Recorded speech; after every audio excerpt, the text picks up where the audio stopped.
I want to dive right in, but Deborah, I want to start with you today and ask how you came to Obi-Wan, how you came to the project. I came to Obi-Wan, obviously I started on Mandalorian, and that was sort of the natural lead into it. And for me, I was incredibly fortunate that I was there for the first season of Mandalorian and the first season of Stagecraft. So I had a full year sort of training under it, and having someone like John, who had the vision for having the technology and the creative together, leading us. So it was incredibly helpful, obviously, when it came to Obi-Wan. Oh, that's good. So you had background in using the volume, or is ILMs is called Stagecraft? Yeah, it's Stagecraft. And the other thing I think that's pretty remarkable, and I had never obviously had experience like this because nothing like this existed until I went on that show, is that, for George, the legacy, especially for me when I was doing Obi-Wan and I'm looking back so much to things like Revenge of the Sith and when he was pushing digital, and he was so ahead of his time with it, there's always been such a strong correlation between pushing and advancing technology and creative that George had embedded in Star Wars. So I think for us, getting to continue that with Mandalorian, and then for me, that's what I was also trying to continue that legacy with Obi-Wan. Did you find you were building on workflows from Mandalorian or adopting the workflows from Mandalorian? It was a mixture. Like, one of the big benefits is obviously ILM is a partner to Lucasfilm, which is hugely helpful. So they were very invested in the technology.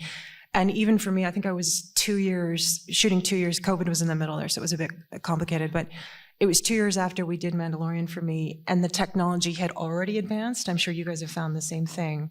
So things we couldn't do in first season, we could. And the one thing that had been very helpful with doing the volume and Stagecraft is, once you've done it practically, you really start to realize what it's good for and what it's not. Yeah. And then you really start trying to design it for its strengths.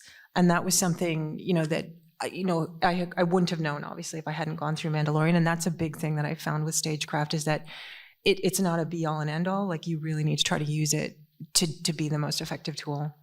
Can you tee up the clip that we're going to show that you brought in today, just in terms of the strengths and weaknesses, or sort of the process of what we're going to see? So this is the opening. This is a flashback to Order 66. And for us, this really was pretty much every digital tool that we had at our disposal is in this. So first of all, we're recreating something that George created digitally 18 years ago. So we're working with ILM. We did have some assets, but most of them weren't sort of, they weren't high res enough for us to use. So we had to recreate them, but we were using a lot of the files that George had to recreate it.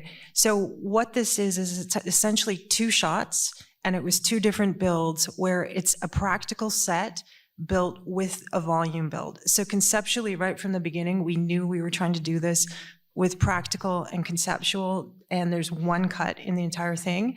And then everything else is filled in with visual effects. It was also prevised. We also did virtual reality to get the set right. So we pretty much used everything we could on this. Cool. Can we show that clip from Obi-Wan?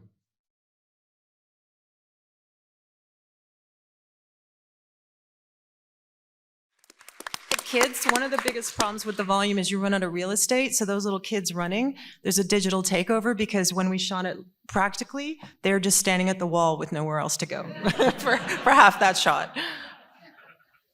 What were the strengths of the volume in this particular, the Stagecraft in this particular case? I think this was well suited. And I think the biggest thing that I've found over the years doing it is the mixture of the practical set with the volume can be really effective, because it gives you something real and tangible and sort of dirties it up a bit.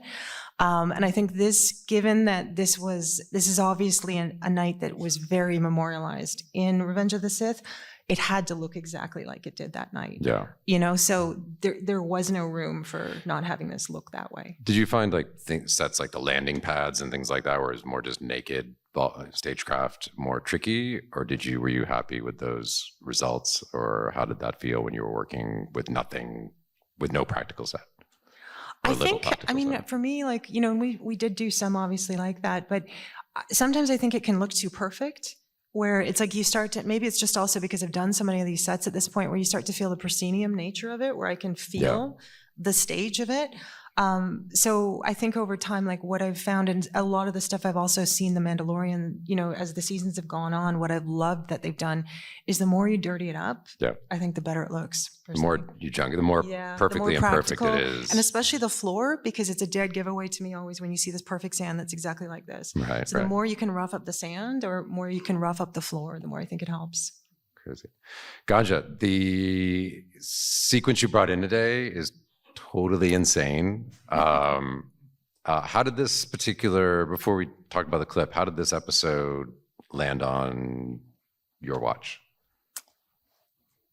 I don't know. I've been working in a lot of sort of supernatural and fantasy projects, so I think that, and I've been chatting with the Walking Dead world for a while, and I think this one was the most interesting, most intriguing to me because it had the most emotion. Eli Jornet is the creator, and he writes in a sort of Shakespearean tragedy way, and that really hit home for me because I'm not really interested just in the spectacle. I want to make sure that there is an emotionality whenever there's any sort of bigger set piece type work. Where did this episode land in the season? Was it the finale? Was it just... I did the last 2 episodes. So this is the 5th episode of a 6-episode season, first season. This is the sort of emotional climax as these characters that initially started as 4 or 5 characters moving through the underground of New York City. And they lost some folks along the way. And then when they get to this point, the main character has to face the monster, which is, I guess, as Greg Nicotero, whose baby this monster is, said, it was, many months in the making and probably the biggest or most complex monster that the Walking Dead universe had created. I think it's great to show the clip of this sequence and then pass it back to you to show, because it until you see it, I don't know, it blew me away. All right, check it out.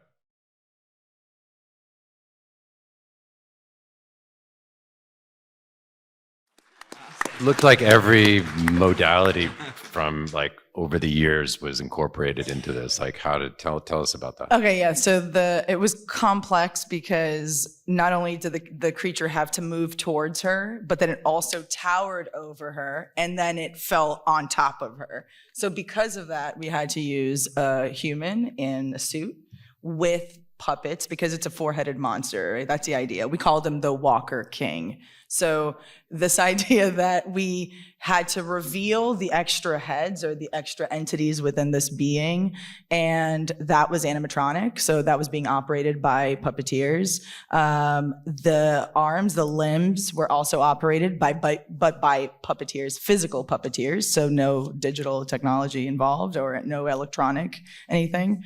And then when he's on top of her, that's a separate, you actually saw the sculpture being brought in because it's an actual other body, and that has some digital electronic technology involved, but not all. And yeah, so it's this idea of the old meets the new. Obviously, the man who is operating the multi-headed creature, he's a person, he's a stunt guy. Also, he's actually from the special effects makeup team, but he has stunt experience.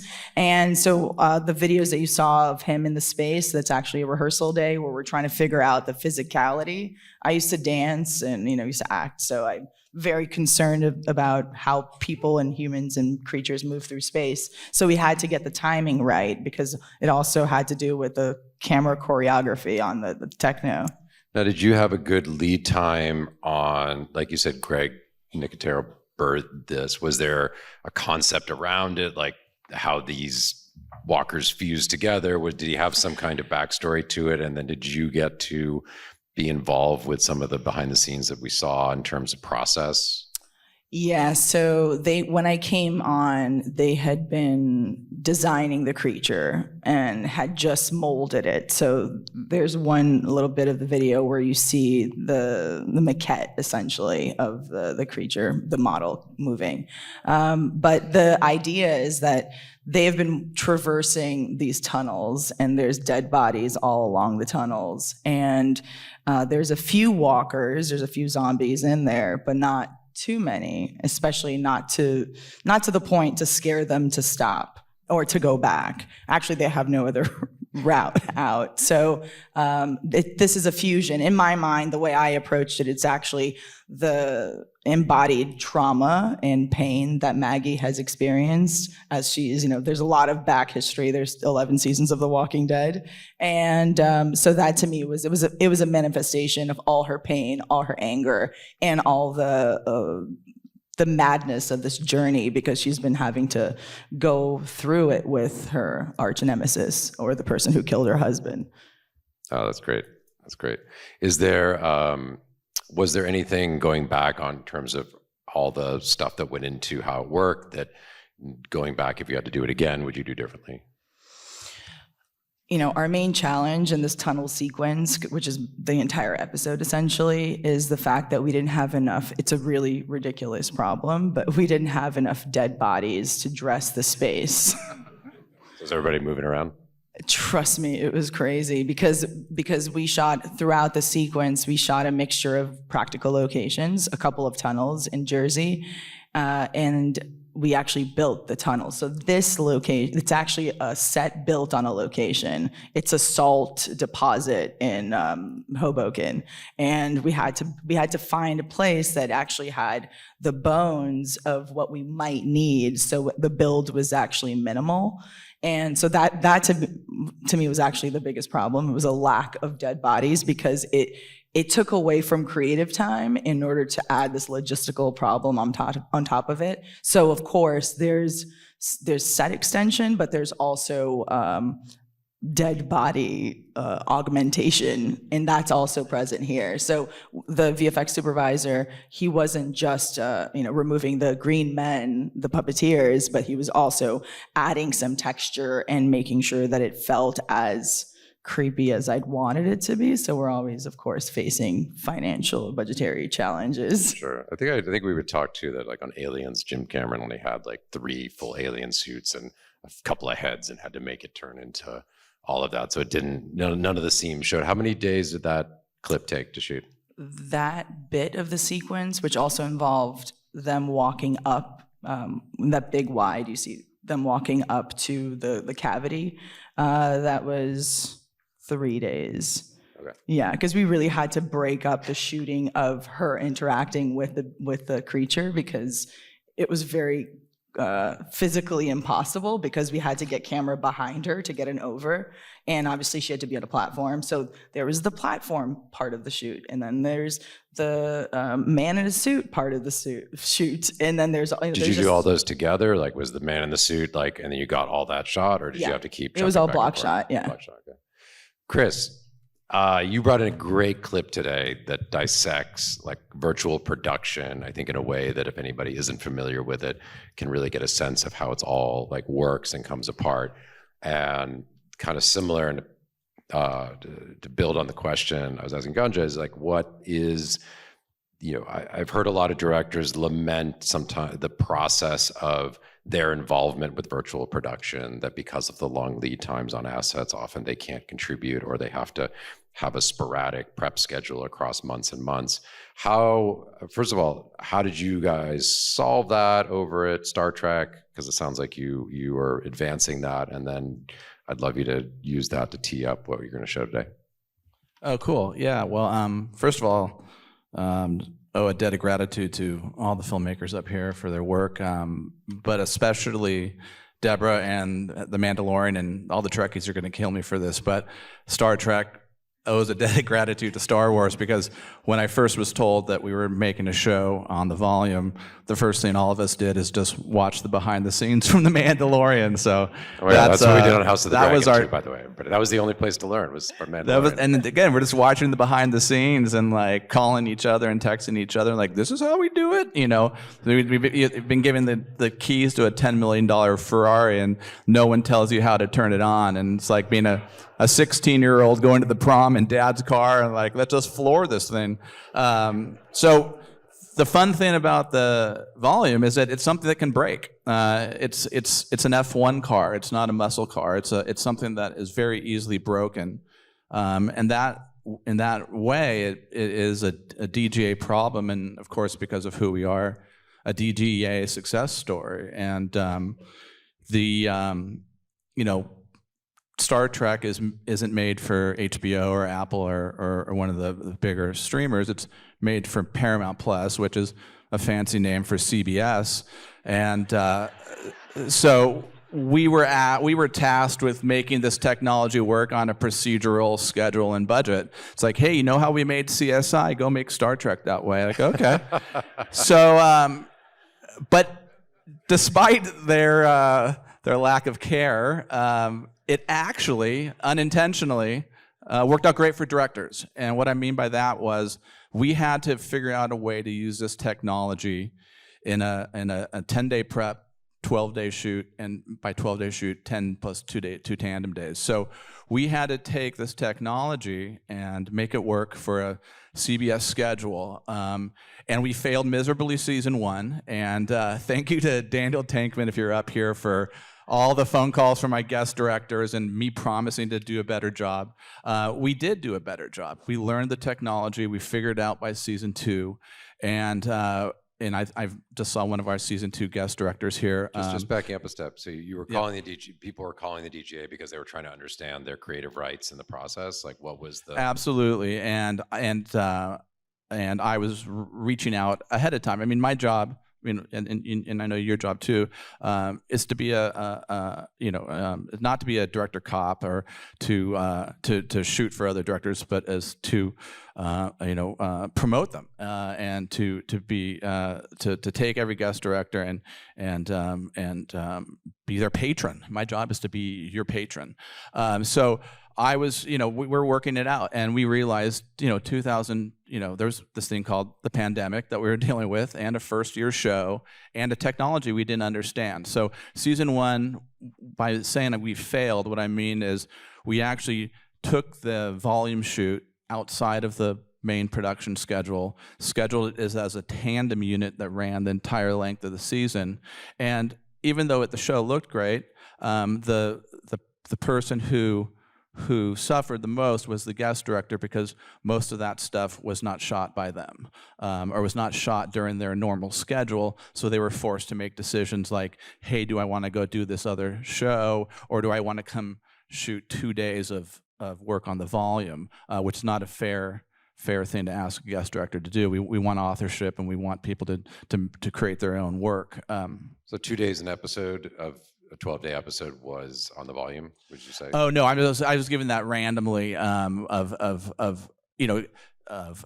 what we were asking a guest director to do. So because the volume had been pushed into a tandem unit that was unrelated to that guest director's primary directing schedule, we would be asking them during a pandemic to fly up to Toronto, sit in a hotel room for 14 days, to shoot maybe 1 day on a volume and go home. A terrible job. What did you find was, having you have both worked with volume stagecraft, what do you find frustrating about the technology? Not like in actual application, whether it's crashing or whether it's work. I mean, you say that seems delicate, but what did you find frustrating or challenging about virtual production and then this kind of tech? Yeah, that's a great question. So the technologies, and as Deborah said, it's changing so quickly. Like everything we learned from The Mandalorian was changed by the time we shot. Everything they said we couldn't do season 1, we are doing season 2. Full animation, triggered animation, all these great things. the technology is solvable. It's a great technology, and I don't have any problems with the technology. I wouldn't have anything negative to say about it crashing or whatever. The big problem with AR is want. We want more of it, and it's time consuming to install these practical sets. It's time consuming to test, blend, and bake these practical sets with these digital assets. Then it's time consuming Can I to ask you a pull. question about that? Yeah.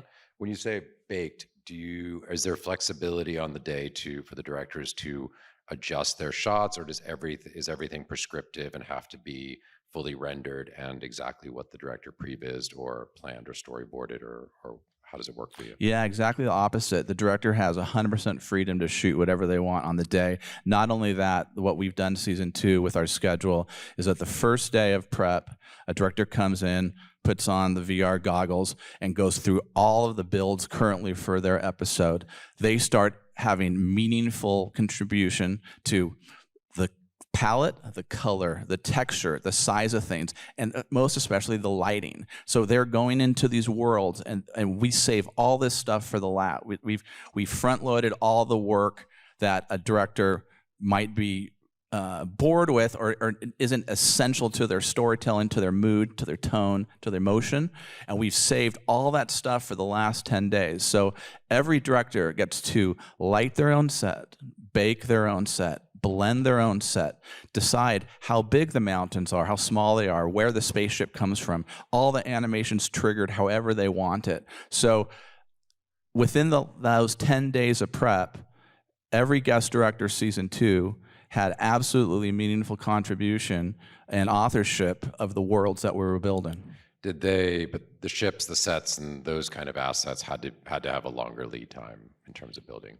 Well, but we also have a library of Klingon ships, or you want a bird of prey. There's different kinds, and you still can adjust details on them. It's amazing how much work when you really push your vendor. And we had a fantastic vendor in Pixamundo. When you really push your vendor to say, can you really not save this for the last 10 days? Then and when you keep asking the right question and you keep telling them the reasons why, and that's to give directors authorship. It's amazing what people can pull off with technology. Yeah, Pixamundo, Lux Machina, amazing work. Did you find that you had flexibility on set, Deborah, in terms of your shots or being able to change what you wanted, or if you saw a better angle, did you have any restrictions in terms of the volume? Not so much with shooting, because I think the one thing that is misleading is a lot of people think you can't, and actually shooting-wise, there is a lot of freedom. But for me, on both instances, I was fortunate enough that we had prevised, and we were there. Like, the difference for us on Mandalorian is I was in there 4 months ahead. So, I'd never done it wasn't like TV for us. So where you guys are trying to adhere more to a traditional model, we didn't follow that model. So we just kind of, did it to the needs of what it needed to be. So we were able to really design it. But the one thing is, I don't think, for the way we've done it at least, I don't think we would have been able to have that flexibility, because even just flipping the volume, you know what I mean? And I'm sure you've gotten into this, just to get like pounds and pounds of black sand out and change the floor overnight, the entire art department is dying trying to do this. You need like 3 volumes. So you need 3 volumes literally to be able to go between. And if you don't have a cover set or something you can go to, or you have a show that's very heavy on volume, just logistically, practically moving sets in and out becomes staggering. Before I move over to Bola, I just want to build on that and say that, on House of the Dragon, we had the same thing. I would have loved to have had, rather than one giant one, like one decent sized one and another smaller one that we could at least go to while I would have loved to have used it more, but we did. And we did fire and we did water and we did all kinds of stuff. And Ryan Began's out here who knows what we were doing, trying to get all that to happen. But it was the turnaround time for art department seemed to be one of our biggest, like blind spots that would kind of get there. Plus everybody getting educated on the tech. I mean, for us too, we did 2 things. I think we got up in the middle of the night to watch a DGA thing about a Mandalorian that I think Carl Weathers and a few other people were doing. And then there was something about I can't remember the name of the movie, but it was an airplane thing. And that was also being talked about. So we watched that panel to try to learn, and we watched YouTube videos of behind the scenes which seemed, for our production. But Bola, so what was so interesting about when I was talking to you about The Witcher, that your work with visual effects in the sequence that you're going to show today was a result of some production challenges you were having and not necessarily how you set out to make the sequence. And I thought maybe you could talk about what we're going to see today and why we're going to see it the way we're going to see it. Yeah, so we shot in Morocco in July. And, we Crispy. get there. I don't know what kind of discount they got, but we didn't. So we got there, and the locals are like, yeah, it's sandstorm season. And so we got shut down 2 days for sandstorms. So there were a couple of scenes that kept getting pushed, or, we pushed it to the UK, and we get rain there. And so they really did not want me to shoot the show, y'all. So this is one of the scenes that suffered from that, but it became the new challenge. And it was so Wait, funny. Chris, I didn't show your clip, by the way. Oh man, sorry. It's boring. Bola, sorry to interrupt you before we go back. I want to I'd rather watch The Witcher. I just want to finish. Good, Bola, I'm so sorry. I got so involved in Chris and being so funny and being able to do it. 'Cause sorry to just to get through. Can we show the clip from Star Trek? Just and will you talk over it, Chris, too, and just kind of explain what we're seeing real quick? Don't have to ask me to talk.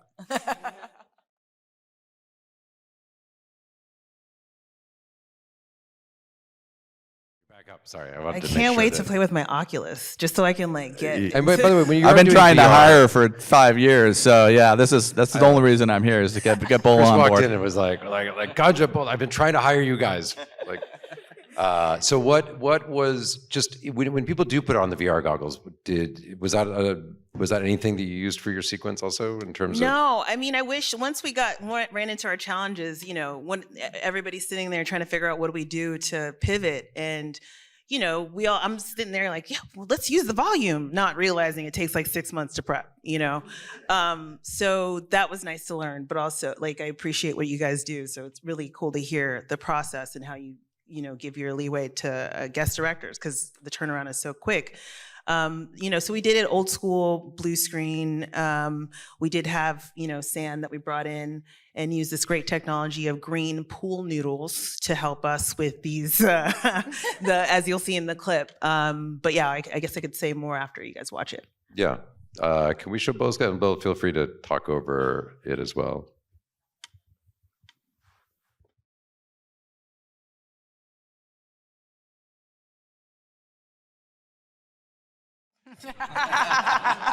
I mean, that is so nasty, and I love it.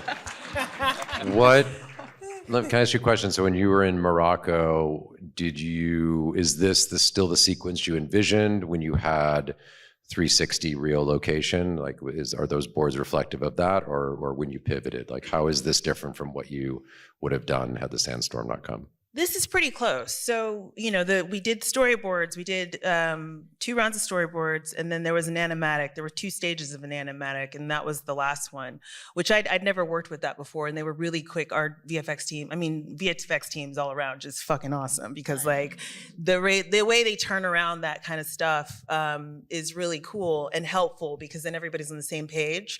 I think the only thing we're missing is anything that we would have organically come up with on the day, being in the environment.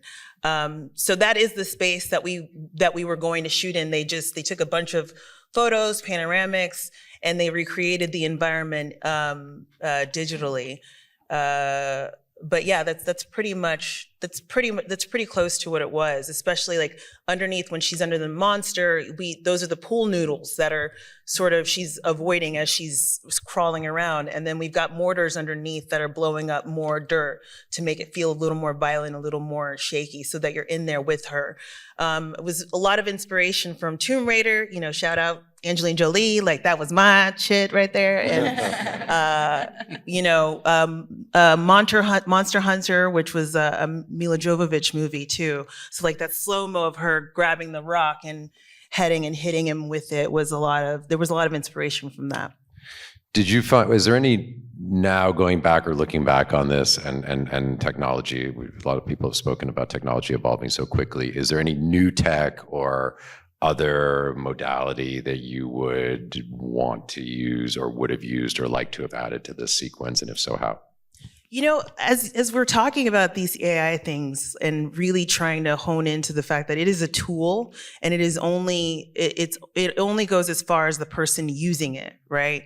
And I think I don't really have any complaints about the technology. It's mostly about changing my perspective on it. Like, I so much have an actor's perspective, and I'm in this sequence, this process really taught me to just have a little more God complex. That's what I thought about when you were talking. Like, they could change the rocks, they can change the mountains. Like, it just changed the perspective so that I could push it further, that I actually could do more, and I didn't have to play it as safe as I feel like I kind of did sometimes when I watch it. Like, I really, I think there's just like really cool stuff that you can do with the technology we have now. And it's the worst that it'll ever be now. It'll just get better and better and better. So now it's just about me challenging my mindset to get to that. When you say playing it safe, how do you, when you look at this sequence, where do you feel you played it safe?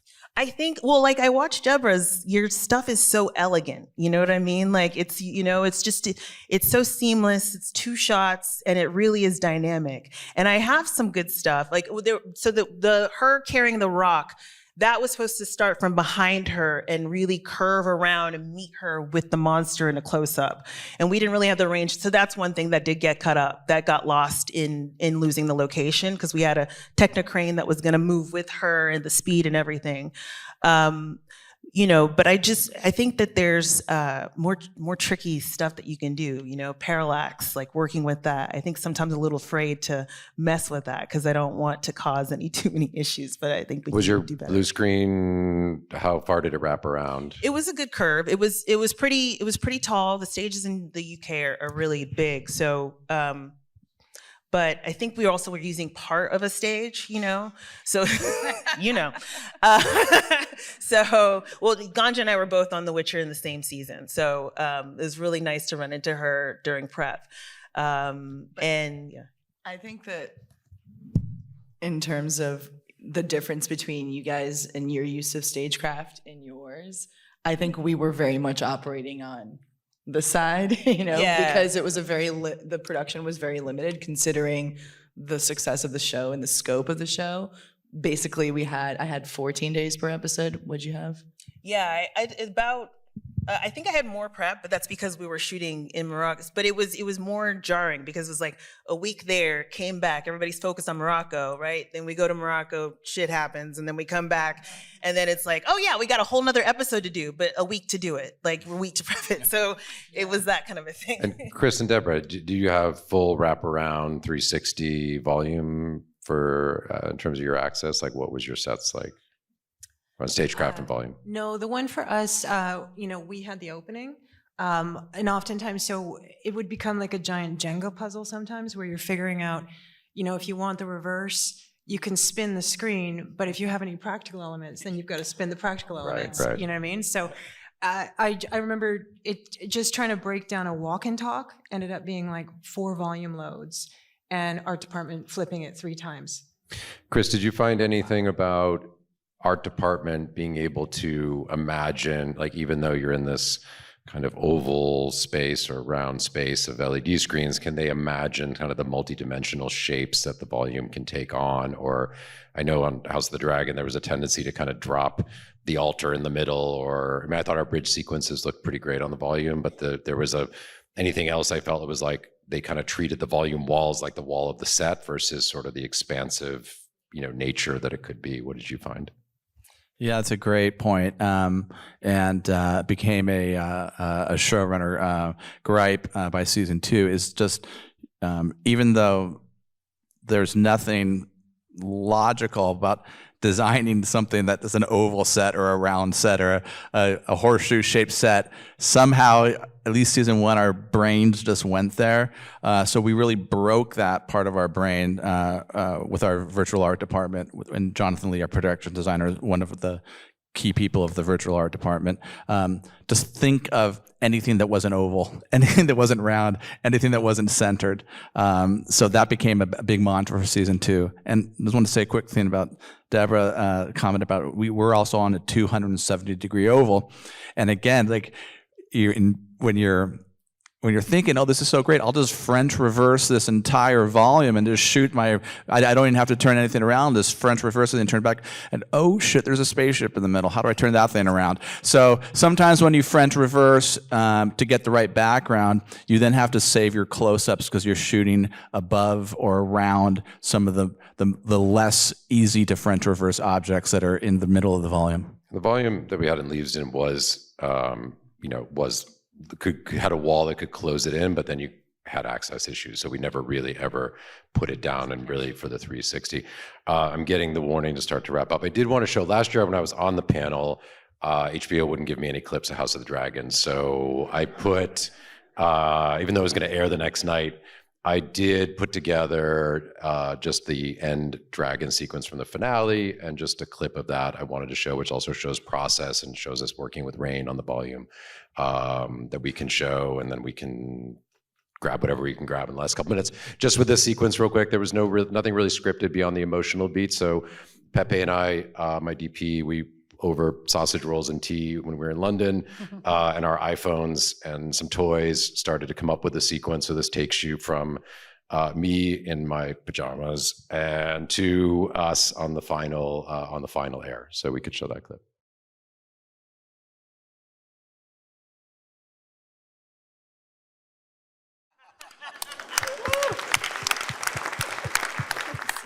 Deborah, Gandja, Chris, Bola, thank you so much. It was so great to be able to hang out and be able to talk about everything today. So.